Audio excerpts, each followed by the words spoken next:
Gloire à notre Seigneur Jésus-Christ. Merci, chers frères, chères sœurs, vous, les frères, les sœurs qui êtes attachés à la parole du Seigneur et qui prenez le temps de façon précieuse pour écouter cette merveilleuse parole de notre Dieu. Aujourd'hui, nous avons pour texte le livre de l'Apocalypse, chapitre 22. Verset 20. Celui qui atteste ces choses dit, oui, je viens bientôt. Amen. Viens, Seigneur Jésus. Que la grâce du Seigneur Jésus soit avec tous. Celui qui atteste ces choses dit, oui, je viens bientôt. Nous prions le Seigneur. Grand Dieu, nous te bénissons au nom de Jésus pour ta grâce et pour ton amour. Merci Seigneur de ce que tu nous donnes d'écouter ta parole et de la mettre en pratique pour que notre joie soit parfaite. Merci pour la communion que nous avons avec toi, pour le sillon divin que tu as tracé et tu nous y invites pour que dans cette communion avec toi, ton nom soit glorifié. À toi seul, notre Dieu, toute la gloire au nom de Jésus-Christ. Amen. Il est dit ici, clairement, simplement, mais avec toute la force. Celui qui atteste ces choses dit, oui, je viens bientôt. Il est question ici du Seigneur Jésus-Christ lui-même. C'est lui qui atteste ces choses, tout ce qui est écrit dans le livre de l'Apocalypse. Dans notre monde, il y a des gens qui ne croient pas en la Bible, en la parole de Dieu, et à toutes les révélations qui sont dans la parole de Dieu. Il y a des gens qui vont même jusqu'à dire que la Bible a trompé les gens. La Bible a falsifié certaines vérités historiques et ils comparent la Bible à d'autres écrits et disent que la Bible a trompé les auteurs de la Bible, ont trompé les gens et ils n'ont pas dit les vérités telles qu'elles sont véritablement. Voilà ce que certains ont comme position. Mais nous, les enfants de Dieu, nous savons que la Bible est la parole de Dieu. Et ce qu'elle dit est vérité. Et nous croyons et nous nous engageons à vivre selon la parole de Dieu, à mettre la parole de Dieu en pratique, parce que nous sommes convaincus que ce que la Bible dit est la vérité. Nous avons plusieurs preuves. Nous avons plusieurs preuves. Preuves d'ailleurs que ceux qui ne croient pas à la parole de Dieu ne soutiennent pas et qu'ils condamnent et qu'ils considèrent comme de la plaisanterie. Mais nous continuons dans ce que eux, ils appellent la plaisanterie, et nous savons qu'à la fin des comptes de toutes choses, c'est ce que la Bible dit qui triomphera. En d'autres mots, qui s'accomplira. Nous avons des preuves parce que, par exemple, Dieu a décidé de détruire le monde d'alors par le déluge. Les gens de l'époque n'avaient pas cru et il y a beaucoup encore qui ne croient pas cela. Mais nous savons que cela est la vérité. Et Jésus l'a cité dans le Nouveau Testament. N'est-ce pas? Dieu s'est choisi un peuple. Et il a choisi Abraham. Et il a dit à Abraham que la descendance serait dans un pays étranger. Mais au temps marqué, Dieu fera sortir ce peuple pour le conduire sur la terre la promesse. Eh bien, beaucoup n'ont pas cru cela. Mais c'est ce qui s'est passé. Les prophètes qui parlaient de l'état de péché de l'humanité, par le Saint-Esprit bien entendu, eh bien, ont prophétisé de la venue de Jésus-Christ, du Messie, du Sauveur. Et ils n'en savaient rien en réalité parce que ce n'est pas eux qui avaient pensé, imaginé ces choses. C'était Dieu qui révélait ces choses à ses serviteurs, à ses enfants et à son peuple, et invitait tout le monde à croire, mais beaucoup n'ont pas cru à cela. Ils avaient d'autres idées, d'autres pensées, d'autres considérations. Et ce que la parole de Dieu dit, c'est accompli. Le Christ est venu, il est né. Et il a accompli parfaitement la volonté de Dieu. Il a guéri les malades. Il a donné la paix à ceux qui étaient troublés. Il est mort pour que nos péchés soient pardonnés. Et Jésus, comme il a été dit dans l'Ancien Testament, par les prophètes de l'Ancien Testament, que le Messie devait venir pour le salut de tous les hommes. Ceux qui ont cru et ceux qui croient encore sont sauvés. Jésus est venu, il est mort et il est ressuscité, il est monté au ciel. Et Jésus dit qu'il revient bientôt. Il revient. Alors, cela ne fait pas partie du programme des gens de notre monde, parce qu'encore une fois, c'est de la plaisanterie. Qui est Jésus? Qu'est-ce que Jésus vient faire? Il est mort, il n'existait plus. C'était d'ailleurs un menteur, un usurpateur, c'était un vaurien. Alors, pourquoi prendre son temps à considérer ce que Jésus dit? Mais encore aujourd'hui, dans ce temps dit moderne, nous croyons à ce que Jésus dit, nous croyons à la parole de Dieu, parce que nous croyons que si ce monde a connu son bouleversement inqualifiable par une action spirituelle, par le péché, nous savons que la fin de notre monde se terminera par des faits spirituels. Le spirituel au départ et le spirituel à la fin.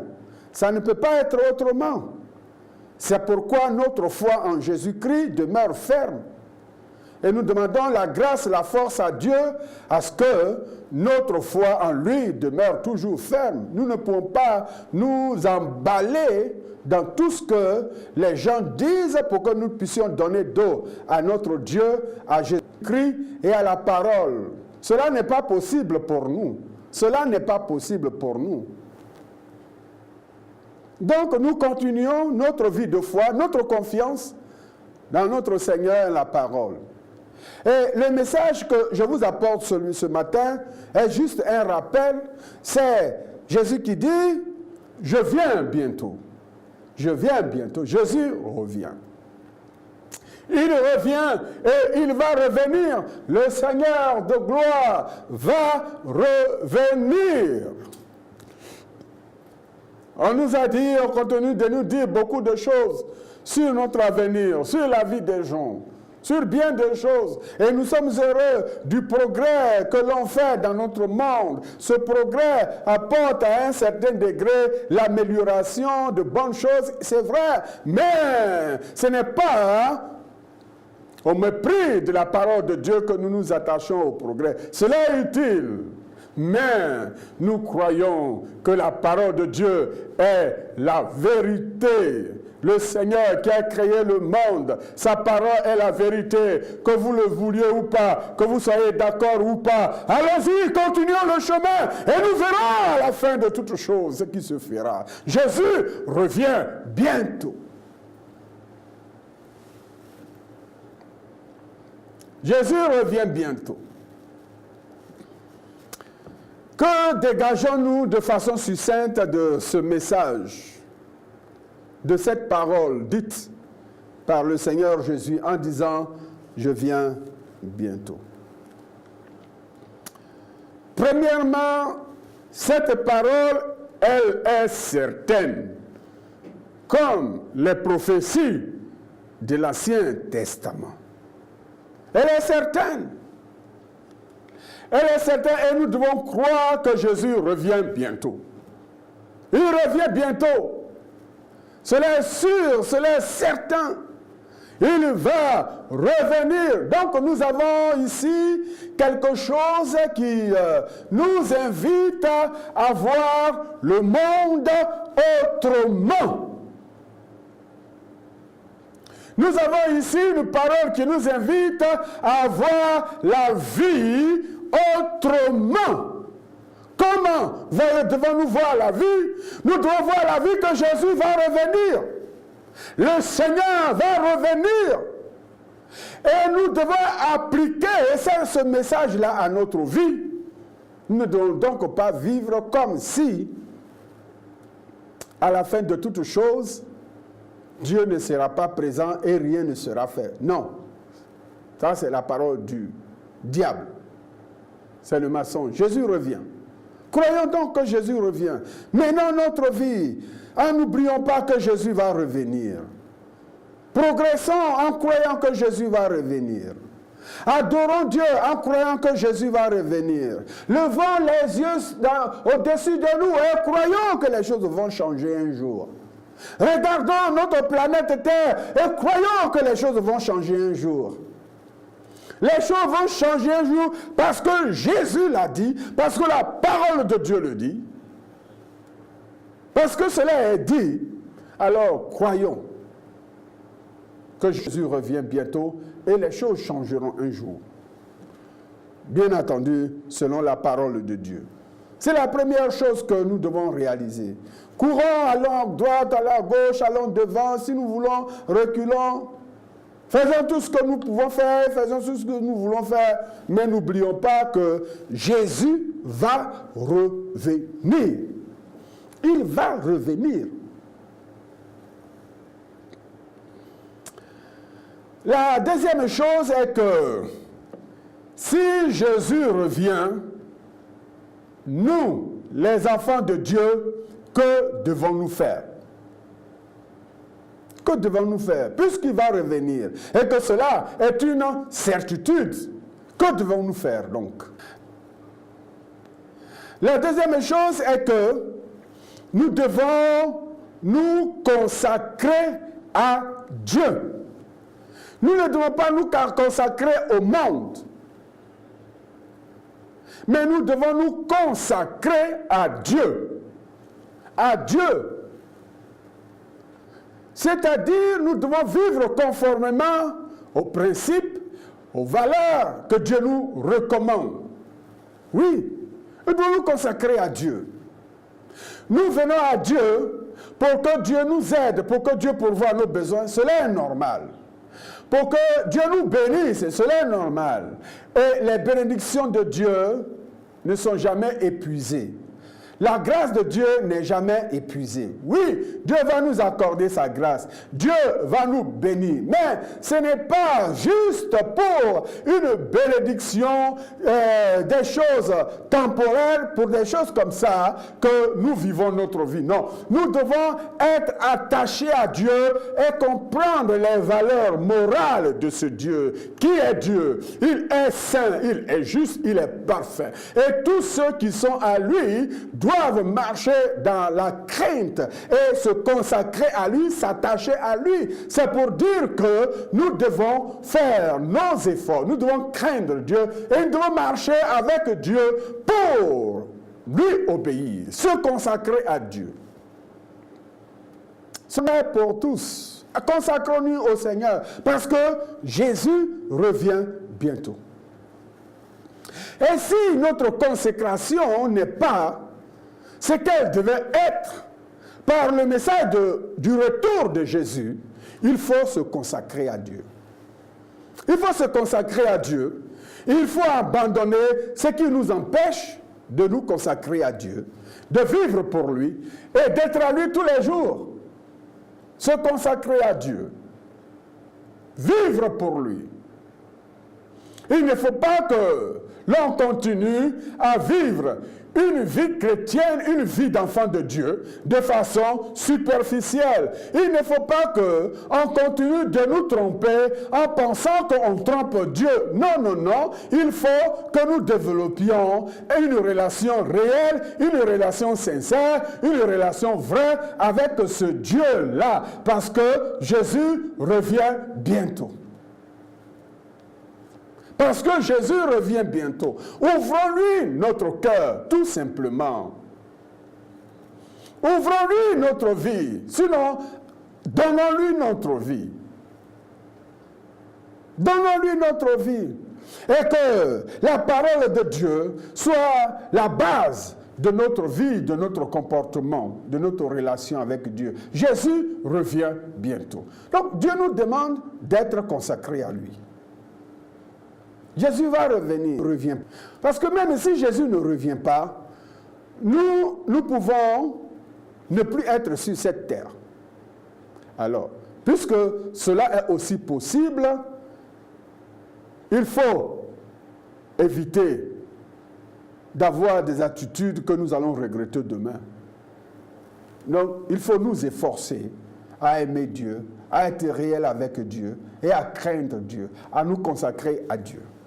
Voilà ce que le Seigneur veut nous dire aussi en nous disant qu'il revient bientôt. Crois qu'il va revenir. Deuxièmement, il faut qu'on se consacre à lui, qu'on ait des relations franches, sincères, réelles avec lui.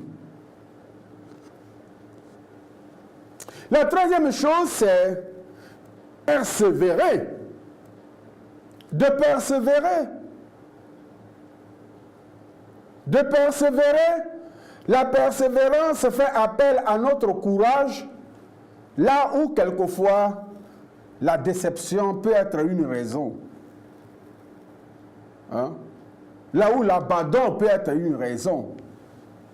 Donc il faut persévérer. Quelle que soit la situation, puisque Jésus revient, persévérons dans notre foi, dans le service de Dieu. Persévérons. Persévérons. Et si nous persévérons, alors la grâce du Seigneur nous accompagnera jusqu'au bout. La grâce du Seigneur nous accompagnera jusqu'au bout. Et la quatrième chose que nous devons faire par rapport au retour de Jésus, c'est de le servir. C'est de le servir. Servir Dieu. Quand nous attendons que Jésus va revenir, il faut qu'on le serve et qu'on le serve davantage. Parce que comme lui-même l'a dit, le temps viendra où on ne pourra plus travailler. Le temps viendra où on ne pourra plus travailler. Pendant que nous avons la force, pendant que nous avons la vigueur, donnons-nous l'occasion de servir le Seigneur. Dieu ne nous a pas sauvés pour que nous soyons seulement des mendiants dans sa maison, pour que nous soyons seulement des gens qui s'attendent à la bénédiction, à la bénédiction, à la bénédiction, à la bénédiction, à la bénédiction, à la bénédiction, sans rien faire. Non. Mais Dieu, en nous sauvant, nous engage aussi à son service. À son service. Il y a des gens qui sont dans l'église pendant 5 ans, 10 ans, 20 ans, 30 ans et qui sont toujours là les bras croisés. Non. Il y a plusieurs façons de servir Dieu. Par l'intercession, par toute autre activité, mais dans tous les cas, Dieu nous a suscités pour que nous soyons engagés dans son service. Ajoutons, joignons-nous aux frères, aux sœurs de notre communauté et ensemble servons le Seigneur. Servons le Seigneur. Dans le service de Dieu, il y a par exemple l'évangélisation. Allez, faites de toutes les nations les disciples, baptisés au nom du Père, du Fils et du Saint-Esprit. C'est ce que le Seigneur nous recommande, d'aller d'évangéliser. D'aller d'évangéliser. Alors, n'est-ce pas, qu'on prend beaucoup de temps sur ceci, sur cela, eh bien, ne souffrez plus, vous ne pouvez plus souffrir, toutes ces promesses, ceci, cela. Mais quelle est la place de l'évangélisation dans notre vie chrétienne? Quelle est la place de l'évangélisation dans l'Église? Combien dépensons-nous pour l'évangélisation? L'évangélisation. Gagner des âmes, cela est important. Et c'est pour cela aussi que nous faisons aussi l'effort pour être ici à tout moment, pour apporter la parole de Dieu, parce que la proclamation de la parole de Dieu fait aussi partie du message du retour de Jésus. Il revient, et puisque Jésus revient, sa parole doit être proclamée partout dans le monde, et jusqu'aux extrémités de la terre, dit le Seigneur. L'évangélisation fait partie du service de Dieu. Il y a des chrétiens qui sont tellement fiers d'eux qu'ils n'osent pas ouvrir la bouche de parler de Jésus aux gens. Mais si toi tu comprends que tu es plus important que le Seigneur, le jour viendra où tu seras moins important, où tu seras nul. Parce que le Seigneur aura aussi honte de toi. Il a dit, il ne nous surprend pas, Jésus. Il a dit, si quelqu'un a honte de moi, moi aussi j'aurai honte de lui. Il n'a pas eu honte de donner sa vie pour toi. Et maintenant, toi tu as honte de dire que Jésus t'a sauvé et que Jésus peut sauver les autres. Regardez. Donc l'évangélisation fait partie de l'œuvre du Seigneur. Et au nombre que nous sommes, si nous prenons l'évangélisation au sérieux, nous gagnerons davantage des âmes à la gloire de Jésus-Christ, mort, ressuscité et qui revient bientôt. L'évangélisation, c'est l'œuvre du Seigneur. La deuxième chose dans le service de Dieu, c'est le soutien de l'œuvre de Dieu. C'est la contribution matérielle, financière, que nous pouvons apporter, notre temps, participation physique à l'œuvre de Dieu. Il faut participer. Il faut contribuer à l'avancement de l'œuvre de Dieu. Il faut soutenir l'œuvre de Dieu par la prière, mais aussi par notre moyen. Nous sommes en train, avec la grâce de Dieu, de faire l'œuvre de Dieu de cette façon et de bâtir le royaume de Dieu. Parce que Jésus revient bientôt. Jésus revient bientôt. La dernière chose que je voudrais souligner, c'est de nous réjouir chaque jour de cette bonne nouvelle que Jésus revient bientôt. Au-delà de la preuve de nos difficultés, l'apôtre Paul dit « Réjouissez-vous toujours dans le Seigneur ». Je le répète, réjouissez-vous. Soyez réjouis. Soyez réjouis. Menez une vie chrétienne victorieuse et une vie chrétienne joyeuse. Parce que Jésus vous a sauvé, parce que Jésus est avec vous, parce que Jésus est le Seigneur de votre vie, vivez la vie par le Seigneur, par la parole de Dieu. L'apôtre Paul disait, « Je puis tout par celui qui me fortifie. » Votre force, c'est le Seigneur. Votre force, c'est le Seigneur. Il vous a donné sa parole pour que vous soyez forts. Pour que vous soyez forts. Ne soyez pas abattus. Ne soyez pas timides. Ne soyez pas désintéressés. Mais croyez que le Seigneur est avec vous. Que le Seigneur vous guide, il a votre vie entre ses mains. Et parce que vous êtes les ouvriers de Dieu, parce que vous êtes les ouvrières de Dieu, parce que vous êtes les enfants de Dieu, réjouissez-vous dans le Seigneur. Et faites toujours l'œuvre de Dieu avec joie. Faites l'œuvre de Dieu avec assurance. Allez à l'église avec joie, avec assurance.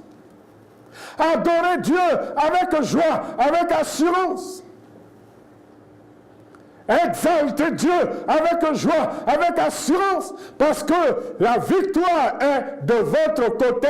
Les choses se passent comme elles se passent maintenant. Mais vous savez comment la vie de ce monde se terminera. Jésus revient bientôt. Il revient bientôt, mon Seigneur, mon Dieu, mon Sauveur, revient bientôt.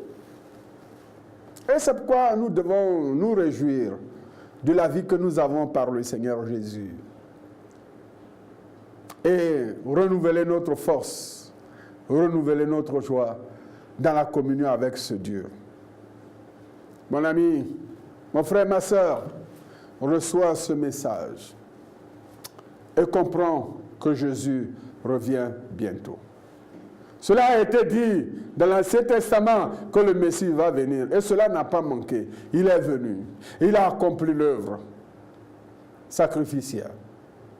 Il est monté au ciel. Et là, Jésus dit qu'il revient.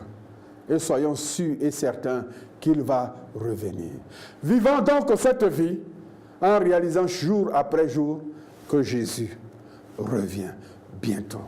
Ne soyons pas des serviteurs de Dieu qui oublient le retour de Jésus. Ne soyons pas des responsables à l'Église qui oublient le retour de Jésus. Ne soyons pas des chrétiens qui oublient le retour de Jésus. Jésus-Christ revient bientôt. Que Dieu nous bénisse. Sois béni notre Dieu au nom de Jésus, pour ta grâce et pour ton amour.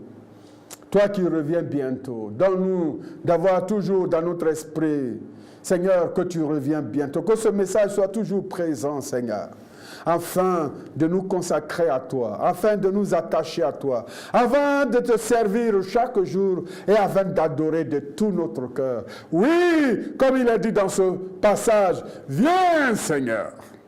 Viens, notre Dieu, car ton Église, tes enfants, tes serviteurs, tes servantes, ton peuple attend ce glorieux retour.